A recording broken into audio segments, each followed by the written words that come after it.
They marched them through the gates like a curious, terrible promise. Neat rows of German prisoners, helmets tucked under arms, newspapers folded with the same careless dignity they had carried into war. In the photographs, they look absurdly ordinary. Young men in cold smiles, escorted past wooden barracks and white picket fences, led to baseball games and mess halls where temperature and politeness seemed to have been carefully measured for them. Across town, in the same country they were accused of attacking, another march was ignited by a different kind of duty. Black soldiers in khaki moved through the same streets not as guests, but as guests who must not sit. They carried the same ration packs, shouldered the same weight of fear, returned from the same amphibious beaches. And yet, when the war's applause faded, they were told to wait their turn for dignity. In one snapshot, a black corporal folds his hands at the back of a segregated chow line, while a German POW is shown sitting at a table being served. The irony is so sharp it slices. Imagine a mother in Mississippi receiving a letter from her son in uniform. "We fight for freedom," he writes, ink smeared with the mud of foreign shores. She pins the letter to the wall beside the calendar, then walks past colored-only signs on her way to the grocery. The calendar keeps flipping. The war's rhetoric, freedom, democracy, civilization, becomes a private, painful joke between the kitchen and the dining table. These are not mere anecdotes. They are fissures in a national story told with high, righteous voices. A country at war against tyranny while tolerating, at home, a bureaucracy of second-class humanity. The contradiction is not elegant. It is corrosive. It eats at the premise of why men enlisted, why families sacrificed. If a nation cannot extend basic decency to its own, how do we expect it to lecture the world? So here is the hard, stingy truth we open with. Somewhere between Geneva's rules and small-town customs, America created a moral ledger with different columns for skin color and nationality, and in too many places the enemy received better treatment than the citizen who looked like the country he served. The story doesn't begin in the prison camps. It begins in the uniforms, in who was allowed to wear them, and how they were meant to fit. By the time the United States entered World War II, segregation wasn't just a Southern habit. It was federal policy dressed in military precision. Black soldiers were drafted, trained, and shipped to war in separate units, often commanded by white officers who doubted their intelligence, their discipline, their worth. The Army called it standard procedure.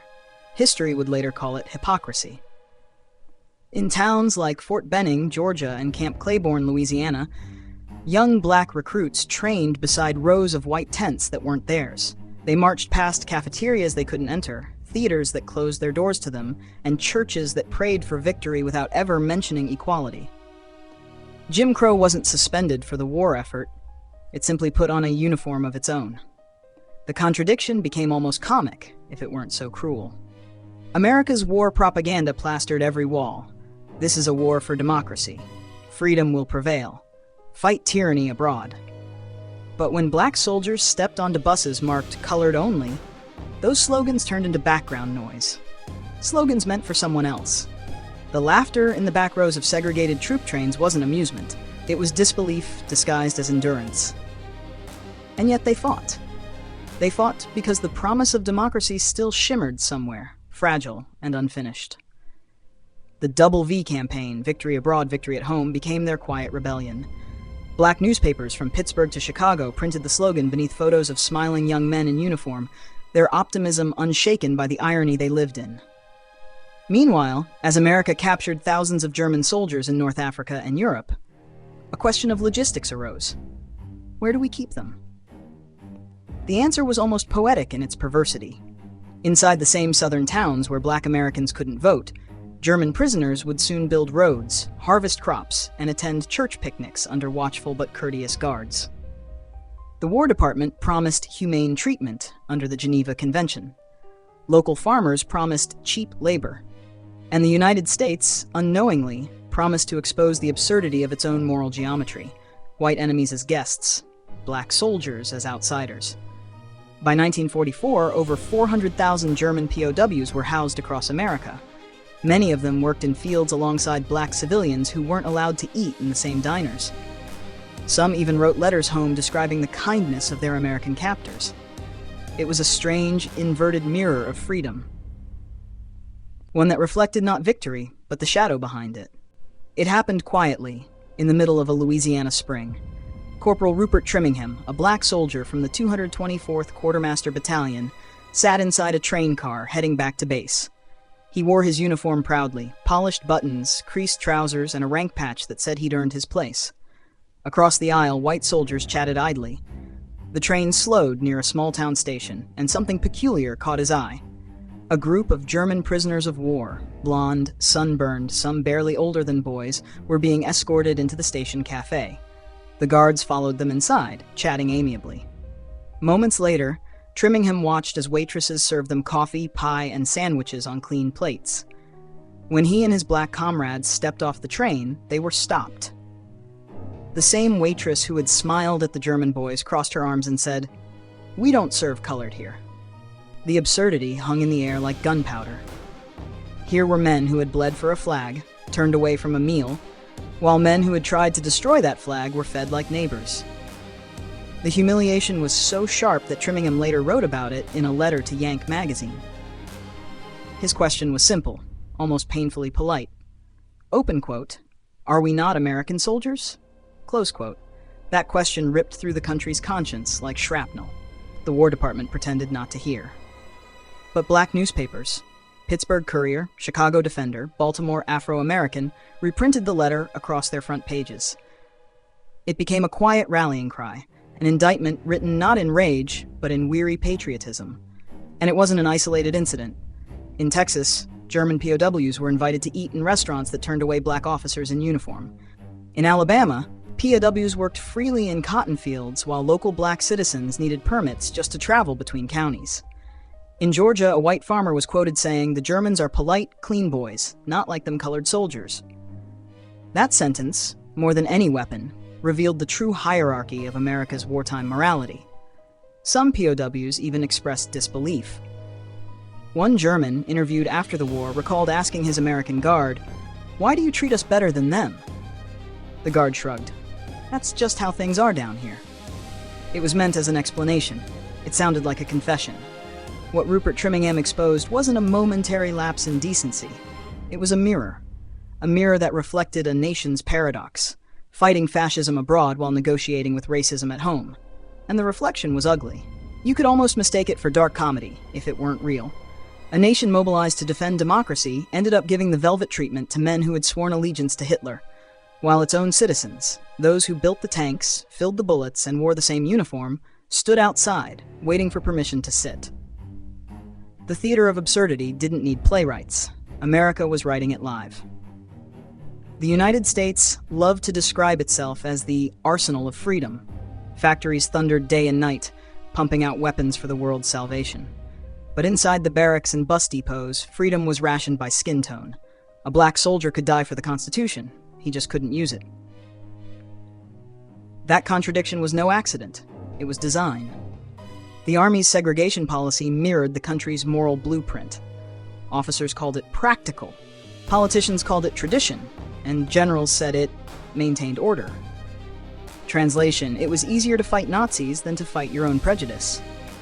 Racism, after all, didn't require a draft. It was already enlisted. And the cruelest irony? The Geneva Convention, signed to protect the dignity of captured enemy soldiers, worked exactly as intended. German POWs were treated with humanity because international law demanded it. But there was no Geneva Convention for being black in America. No clause, no protocol, no committee to remind white diners in Texas that wearing a U.S. uniform should be enough to earn a seat at a lunch counter.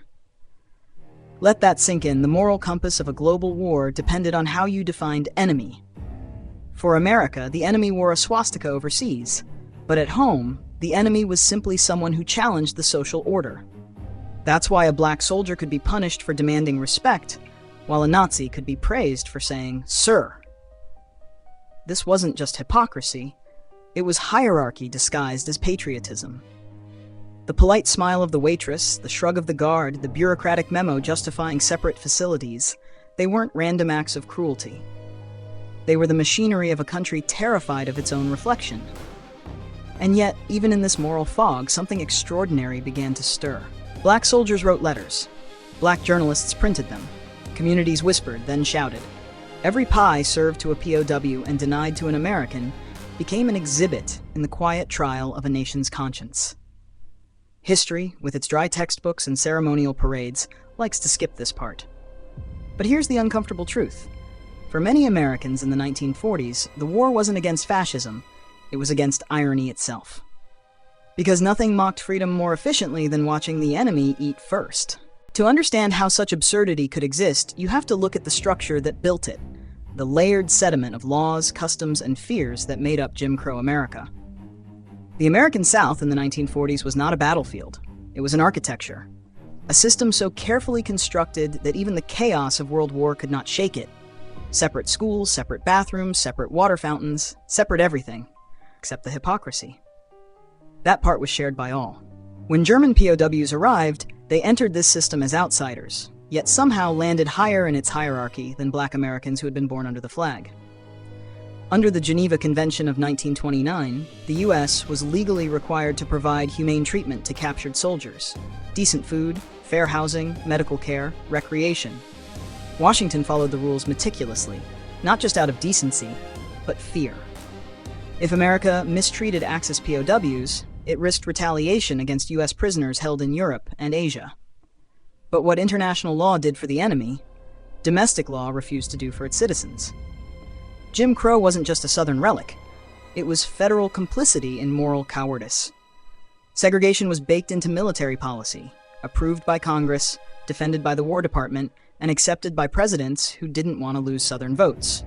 Roosevelt needed a united front against fascism. Confronting racism could wait. So while black regiments loaded supplies, German POWs were allowed to work side by side with white civilians, sometimes earning better rations and access to local facilities. POWs picked peaches in Georgia, cut timber in Arkansas, harvested wheat in Kansas. They were paid in coupons and treated like disciplined guests. Meanwhile, black sharecroppers in those same counties labored under debt contracts that hadn't changed since Reconstruction. What happened in those towns was not an anomaly. It was an equation. Race, nationality. It didn't matter that a POW's uniform bore an eagle clutching a swastika.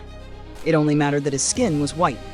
For the white South, that made him more civilized than any black man in uniform. And yet, paradoxically, the global war began to erode that very logic. As the United States broadcast propaganda about freedom and human rights, other nations, particularly in Africa, Asia, and Latin America, began to notice the contradictions. Newspapers in London and Paris mocked the democracy of segregation. Soviet radio broadcasts used American racism as proof of capitalist hypocrisy. The world was watching, and America's moral facade was cracking. At home, the WWII campaign gained momentum. Black newspapers turned Trimmingham's letter into an emblem of endurance, reminding readers that victory abroad meant nothing without victory at home. Civil rights activists began to frame equality not as a plea for kindness, but as a test of America's credibility in the post-war world. The irony deepened. The war meant to defend democracy became the mirror that forced America to see its own unfinished revolution. The war ended, but the mirror didn't fade. When the guns fell silent in Europe, the ghosts of contradiction followed the soldiers home. America celebrated victory over fascism while quietly hoping its own racial fault lines would stay buried under parades and medals. But history doesn't stay buried, it seeps. In 1945, train stations filled again, not with German POWs this time, but with black veterans returning from war. They had stormed Normandy, flown bomber missions, built bridges across the Rhine.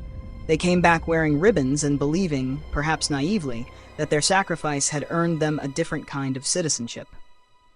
Instead, they found the same signs still nailed to the walls. Colored entrance. No Negroes allowed. Whites only. Some were beaten in uniform. Some were murdered for forgetting their place. In February 1946, Sergeant Isaac Woodard, still in his Army uniform, was dragged off a bus in South Carolina and blinded by a police chief's baton. His crime? Asking to use a restroom. He had survived Hitler, only to lose his sight to Jim Crow. His case and others like it sent shockwaves through the conscience of post-war America. The contradiction had become impossible to ignore. White America's illusion of moral innocence cracked further when German POWs, now repatriated, wrote back to their American acquaintances. Some of them expressed genuine gratitude, others expressed confusion. "You called us your enemies," one letter read, "but we were treated better than your own people." It was meant without malice. It landed like an indictment. And yet, from that darkness came motion. Trimmingham's letter, Woodard's blindness, and thousands of quiet humiliations became the seeds of a movement. Black veterans returned not just with scars, but with clarity. They had seen Europe, seen what freedom could look like, and they weren't going back quietly. They wrote petitions, joined the NAACP, ran for office, and began demanding, in the language of service and sacrifice, what America owed them. President Harry S. Truman, a man not known for moral radicalism, finally looked at the contradiction too long to ignore. In 1948, he signed Executive Order 9981, officially desegregating the U.S. military. It was not an act of compassion. It was an act of pressure, a recognition that America could no longer preach democracy abroad while practicing apartheid at home. The twist, then, is not that justice triumphed, it's that shame forced movement. The same system that once served pie to Nazis and turned away black soldiers began, reluctantly, to dismantle itself under the weight of its own hypocrisy. But the damage was done. The question Rupert Trimmingham asked, "Are we not American soldiers?" had already become something larger. Are we not Americans, period?